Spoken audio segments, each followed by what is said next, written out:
오늘 하나님께서 우리에게 주신 말씀은 누가복음 12장 35절부터 48절인데요. 오늘 35절부터 40절까지만 읽겠습니다. 여러분 이 영락 다이어리 말씀 함께 보겠습니다. 살아계신 하나님 말씀입니다. 허리에 띠를 띠고 등불을 켜고 서 있으라. 너희는 마치 그 주인이 혼인집에서 돌아와 문을 두드리면 곧 열어주려고 기다리는 사람과 같이 되라. 주인이 와서 깨어 있는 것을 보면 그 종들은 복이 있으리로다.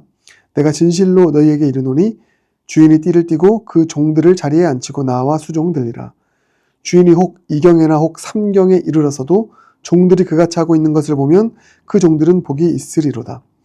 너희도 아는 바니 집 주인이 만일 도둑이 어느 때에 이를 줄 알았더라면 그 집을 뚫지 못하게 하였으리라. 그러므로 너희도 준비하고 있으라. 생각하지 않은 때에 인자가 오리라 하시니라. 아멘. 살아계신 하나님 말씀입니다.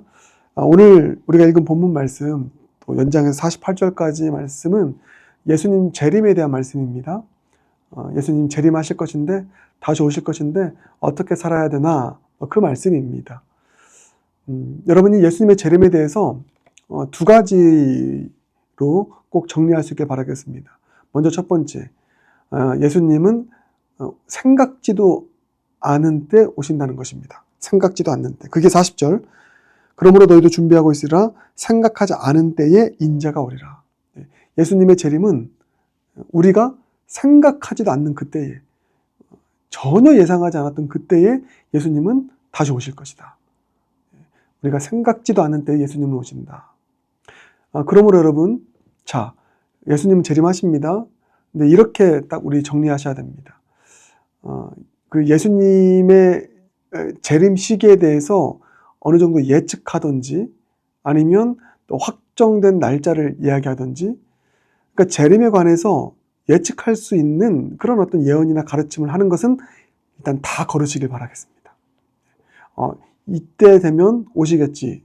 어느 정도 예측하는 가르침, 정확하게 날짜를 특정해서 가르치는 가르침, 무조건 거르시길 바라겠습니다.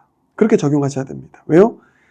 생각지도 않은 때, 그 누구도 전혀 예상하지 않았던 그때에 이때 예수님이 오셨다고? 이렇게 다 놀랄 만큼 전혀 생각하지 않는 때 예수님 오신다는 것. 그렇기 때문에 예수님의 재림을 예측하는 어떤 가르침이나 그런 특정한 날 다 거르시길 바라겠습니다. 생각지도 않는 때에 예수님은 오신다.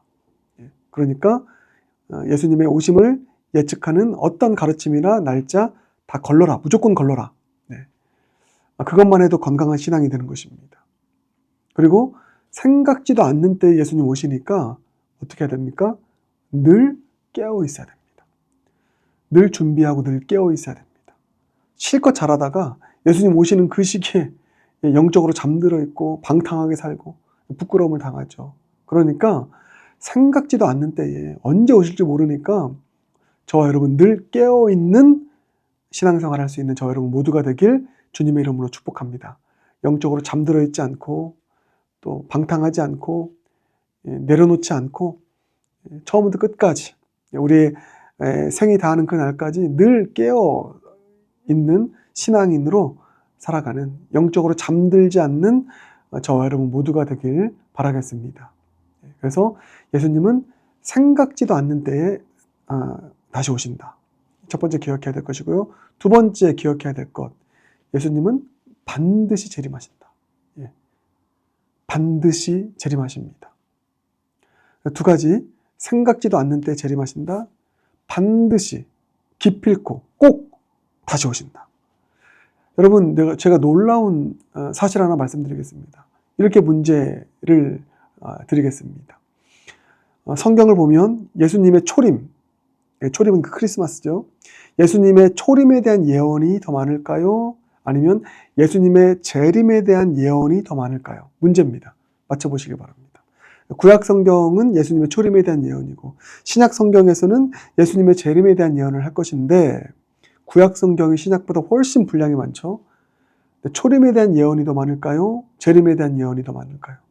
놀랍게도 재림에 대한 예언이 훨씬 많습니다. 학자마다 약간의 수치의 견해는 다르지만 예수님의 초림에 대한 예언은 구약에서 대략 한 300구절 이상 있고요.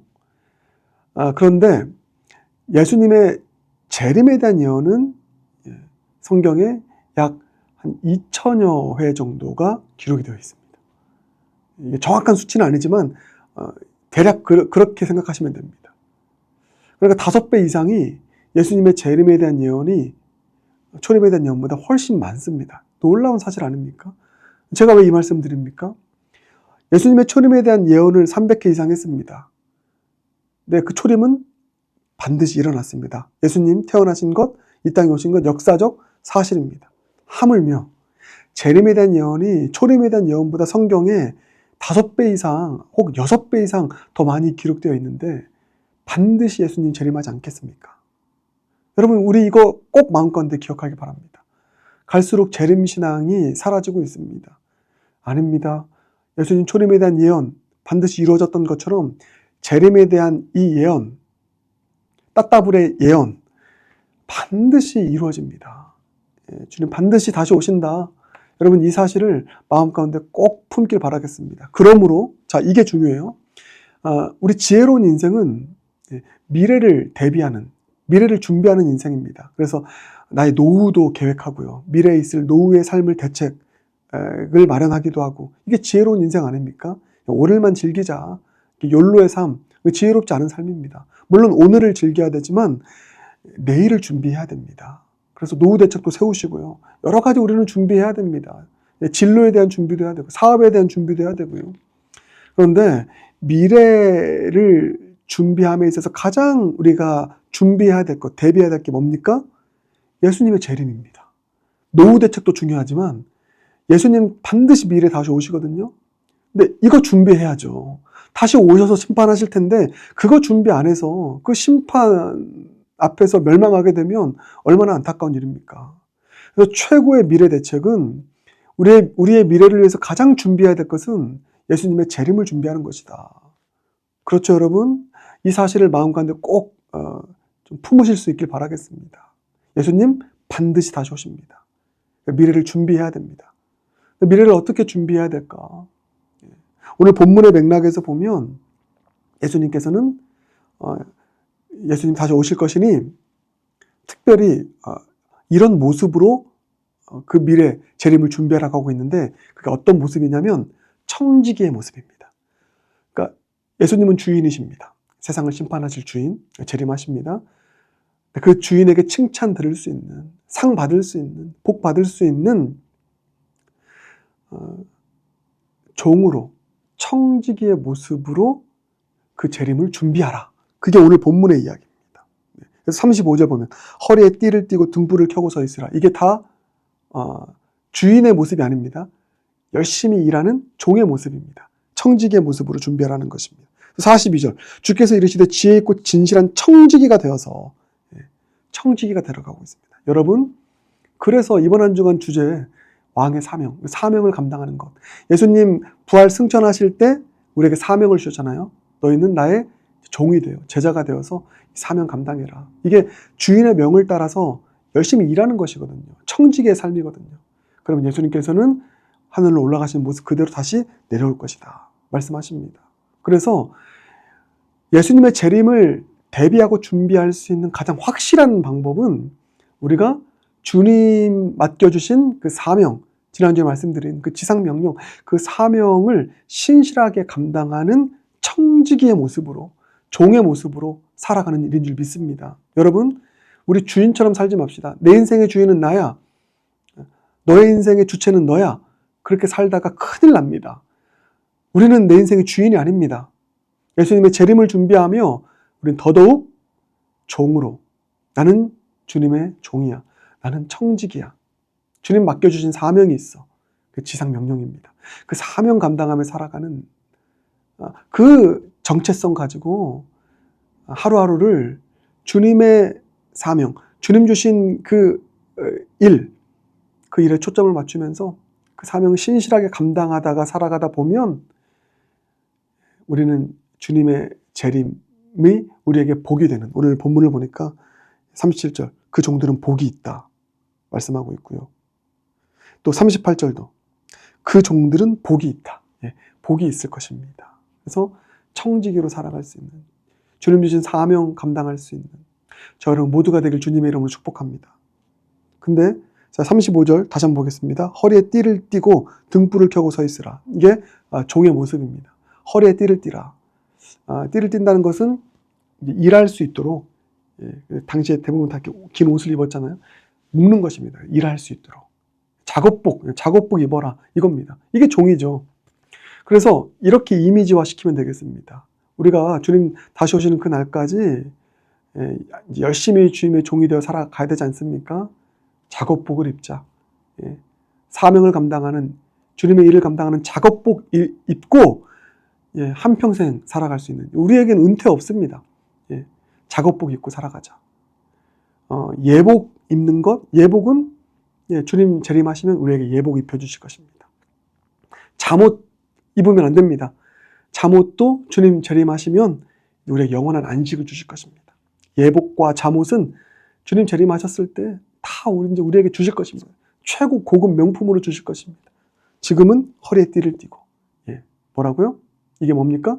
작업복 입고 주님 사명 감당하자. 등불을 켜고 서 있는 것도 등불 꺼지지 않도록. 그래서 언제 오실지 모르니까 우리가 끝까지 일하라는 것입니다. 그래서 38절 보면 주인이 혹 2경에나 3경에 이를 수도 있다 말씀하고 있지 않습니까? 한밤중에. 그러니까 늘 우리가 깨어서 일하는 것이죠. 깨어서 일하는 것. 다시 한번 우리에게 은퇴는 없다. 끝까지 등불을 켜고 성실하게 일할 수 있는. 이거 잘 보세요, 여러분. 주님께서 오셨던 그때의 모습을 보고 복이 있을 것이라고 하고 있습니다. 이게 뭡니까? 아무리 우리가 과거에 많은 일들을 열심히 했어도 주님 오셨을 그때 이 옛날에 했던 과거의 삶이나 성실함이나 충성된 삶이나 섬기는 삶, 그런 것들은 과거에 있었지만 주님이 오셨을 그때에 다 모든 것을 내려놓고 아무것도 하지 않고 있다. 부끄러움 당하는 것입니다. 그러니까 언제나 등불을 켜고 주님이 오셨을 그때 어제 내가 얼마나 열심히 잘 섬겼느냐, 이게 중요한 것이 아닙니다. 끝까지 언제 오실지 모르니 늘 깨어 있으므로 작업복 입고 주님의 사명을 잘 감당하여서 주님 오셨을 때 복 있는 자로다 칭찬받을 수 있는, 우리의 미래를 가장 그런 차원에서 잘 대비할 수 있는 저와 여러분 모두가 되길 주님의 이름으로 축복합니다. 기도하겠습니다. 사랑의 주님, 주님의 재림에 대해서 배웠습니다. 주님은 생각지도 않는 때에 오신다고 하셨는데 주님의 재림을 예측하거나 특정하는 그 가르침 이제 다 배격하게 해 주시옵소서. 생각지도 않는 때 오신다고 했으니 언제나 늘 깨어있는 신앙인 되게 하여 주시옵소서. 영적으로 잠들어 있지 않게 하여 주시옵소서. 주님 반드시 오실 줄 믿습니다. 반드시 오시니 우리의 최고의 미래 대책은 주님의 재림을 준비하는 것인데 무엇보다 청지기로서 작업복 입고 등불을 켜고 주님 주신 사명, 특히 지상명령의 사명 성실하게 감당하며 살아갈 수 있는 신실한 주님의 청지기들, 주님의 종들 모두가 되게 하여 주시옵소서. 주님 다시 오셨을 때 복 있는 자 되길, 충성된 자다, 칭찬받는 하나님의 사람들 되길, 그 소망 가지고 살아가는 모두가 되게 하여 주시옵소서. 예수님 존귀하신 이름으로 기도드립니다. 아멘.